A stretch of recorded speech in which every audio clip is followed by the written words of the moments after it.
A ver, hoy vamos a meternos de lleno en la mente de un genio, de un estratega que literalmente reinventó lo que significaba tener el poder. Hablamos, claro, de Augusto, el primer emperador de Roma. La pregunta del millón es esta, ¿no? ¿Cómo es posible que un chaval de 18 años, que además era bastante enfermizo y sin ninguna experiencia militar, acabe siendo el dueño y señor de todo el mundo conocido? Pues la respuesta, y esto es lo fascinante, no está en la fuerza, está en una estrategia que es sencillamente brillante. Bueno, pues todo arranca en un momento de caos total, una muerte que lo pone todo patas arriba. Julio César ha sido asesinado. Y nuestro protagonista, pues Octavio, en ese momento, es un completo desconocido, un estudiante jovencísimo que está por ahí, en el extranjero, vamos, que no era nadie, o al menos eso es lo que todo el mundo pensaba. El panorama, la verdad, era para echarse a temblar. Imaginaos la escena. Por un lado, tienes a los titanes de Roma, generales, políticos, gente como Marco Antonio, que eran auténticos pesos pesados. Y en la otra esquina del ring, ¿qué tienes? A Cayo Octavio, un adolescente, un estudiante que sobre el papel no tenía absolutamente nada que hacer. Pero entonces llega el momento clave. Año 44 a.C. Se abre un testamento.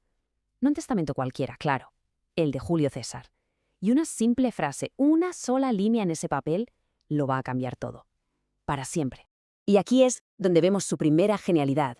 Su primer movimiento, y ojo, que quizá fue el más decisivo de todos, no tuvo nada que ver ni con ejércitos ni con dinero. Su arma era mucho, mucho más poderosa. Era un nombre.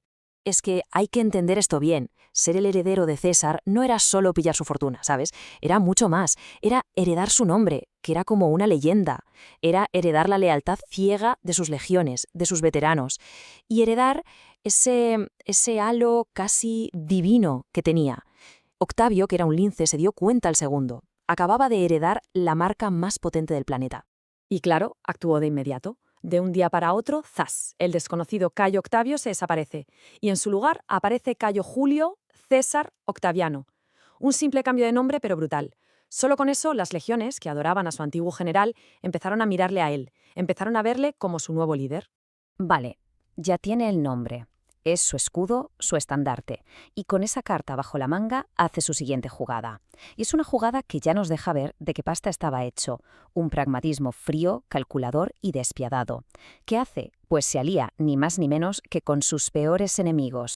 Y de ahí nace el famoso segundo triunvirato. O sea, Octaviano, Marco Antonio y Lépido. Pero cuidado, esto no era un simple acuerdo político. ¿Qué va? En la práctica era una dictadura militar con todas las letras, pero legalizada. Un auténtico pacto con el diablo que solo tenía un objetivo en mente.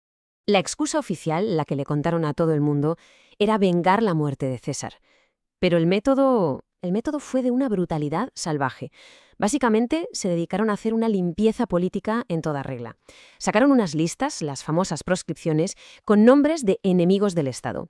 Y eso significaba que cualquiera podía matarlos y quedarse con sus propiedades. Una masacre, vamos. Una forma de llenarse los bolsillos y financiar la guerra que venía. Y la cosa, hay que decirlo, funciona. La alianza es efectiva. En muy poco tiempo forman el triunvirato y se cargan a los asesinos de César. En este momento, la República Romana, tal y como se conocía, está muerta y enterrada. La única pregunta que quedaba en el aire era, vale, ¿y ahora? ¿Quién de los tres se va a quedar con todo? Porque claro, una vez que eliminas a los enemigos comunes, los siguientes enemigos son tus propios aliados. El campo de batalla tenía que ser otro. Y es aquí donde la cosa se pone realmente interesante. Porque la guerra final, la que de verdad iba a decidirlo todo, no se iba a librar con espadas, sino en un terreno mucho más escurridizo, la opinión pública. Fue, si lo pensamos, la primera gran guerra de propaganda de la historia. Una clase magistral de cómo la narrativa, el relato que cuentas, puede llegar a controlar la realidad. La estrategia es que fue una genialidad, pura y dura. Mientras Marco Antonio estaba, digamos, a su aire en Egipto con Cleopatra, Octaviano desde Roma se dedicó a tejer una campaña de desprestigio masiva. El plan era sencillo. Él se presentaba como el guardián de las esencias romanas, el defensor de la tradición, y a Marco Antonio, en cambio, lo dibujaba como un blandengue, un tipo corrupto por el lujo oriental, básicamente un esclavo de una reina extranjera. Pero a esta campaña le faltaba la guinda del pastel, el golpe de gracia, un arma definitiva, y Octaviano la encontró. La encontró en uno de los lugares más sagrados de toda Roma, el Templo de las Vírgenes Vestales, porque allí estaba guardado el testamento de Marco Antonio. ¿Y qué hizo Octaviano? Pues fue y lo robó. Así, sin más. Y no solo lo robó, sino que fue al Senado y lo leyó en público, delante de todos. Y soltó la bomba, el detalle más demoledor de todos. En su testamento, Antonio pedía ser enterrado en Egipto, al lado de Cleopatra. A ver, hay que entender lo que esto significaba. Para un romano, eso era la traición definitiva, la máxima humillación. Renunciar a ser enterrado en tu tierra era imperdonable. La ciudad de Roma estalló de furia. Y justo en ese momento, Octaviano supo que había ganado la guerra, la de la propaganda, al menos. Con toda Roma de su parte, con la opinión pública en el bolsillo, el choque militar era ya solo cuestión de tiempo. Era inevitable. Y su resultado, la verdad, estaba prácticamente cantado. El escenario estaba listo para el jaque mate. Y el golpe final llegó en el año 31 a.C. En la famosa batalla naval de Accio, la flota de Octaviano, que por cierto estaba al mando de su gran amigo y general Agripa, un genio militar, sencillamente destroza a las fuerzas de Antonio y Cleopatra. Fue la jugada definitiva, el jaque mate. Después de la derrota, la historia es conocida. Antonio y Cleopatra se suicidan.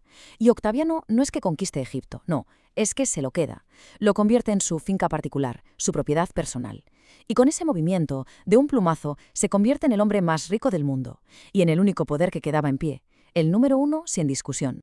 Pero claro, una cosa es ganar la guerra y otra, muy, muy distinta, es mantener el poder absoluto sin que te pase lo que le pasó a tu tío abuelo, o sea, que te asesinen en el Senado. Y es aquí, en esta fase, donde Augusto demuestra ser infinitamente más astuto que Julio César. Lo que hizo a continuación fue simple y llanamente una obra maestra de teatro político. Un engaño genial. Paso 1. Va al Senado y anuncia solemnemente que restaura la República, que les devuelve el poder. Todo muy bonito. Pero, y aquí viene el truco, paso 2, se queda con el control personal de todas las legiones, del ejército.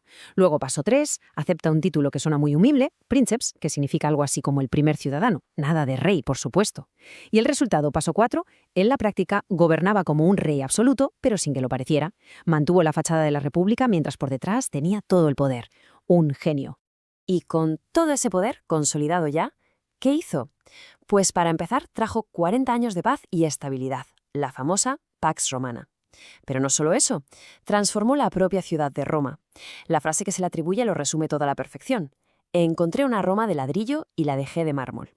Pero la pregunta final es, después de 40 años en el trono, después de haber movido los hilos con una precisión de cirujano, ¿cómo se veía él a sí mismo?